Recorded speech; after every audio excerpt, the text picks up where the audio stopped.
ഇന്നൊരു special day ആണ്. മോൻ്റെ സ്കൂളിൽ നിന്ന് പ്രോഗ്രാമാണ്. അങ്ങനെ ഞങ്ങളിതാ വന്ന് മേക്കപ്പ് ഒക്കെ ഇടാൻ തുടങ്ങി. പുറകിലൊരാൾ മേക്കപ്പ് ഇടിയിലൊക്കെ കഴിഞ്ഞിട്ട് അവിടെ ഇങ്ങനെ വെയിറ്റ് ചെയ്തിരിക്കുകയാണ്. ഇവർ തമ്മിൽ ശരിക്കും 3 മാസത്തെ വ്യത്യാസമാണ് ഉള്ളത്. പക്ഷെ ഇവരെല്ലാ കാര്യത്തിലും ഒരുമിച്ചാണ്. ഇവർ ഒരേ സ്കൂളിലാണ് പഠിക്കുന്നത്, ഒരേ പ്രോഗ്രാംസിനാണ് ഇപ്പം പാർട്ടിസിപ്പേറ്റ് ചെയ്തേക്കുന്നത്.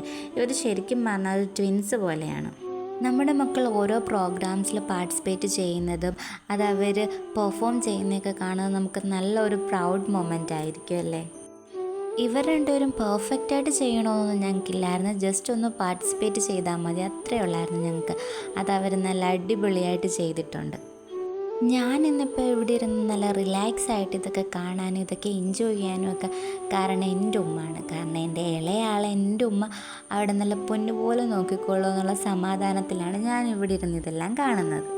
അപ്പോൾ അതിനൊരു സ്പെഷ്യൽ താങ്ക്സ് എന്തായാലും ഉമ്മയ്ക്കുണ്ട്. ശരിക്കും മക്കളുടെ പെർഫോമൻസ് കാണുമ്പോൾ നമ്മളിട്ട എഫേർട്ടാണ് അവിടെ കാണുന്നത്. ഇവർ ഇന്നിങ്ങനെ നിന്ന് പെർഫോം ചെയ്യണമെങ്കിൽ ഒരു 2 വീക്സായിട്ട് നമ്മളെടുത്ത എഫേർട്ടായിരിക്കും അവിടെ കാണുന്നത്. അങ്ങനെ ഞങ്ങൾ 2-3 പ്രൈസൊക്കെ വാങ്ങി നേരെ വീട്ടിലോട്ട് പോയി. അപ്പോൾ ഇന്ന് എത്രയേ ഉള്ളൂ. Tata bye bye.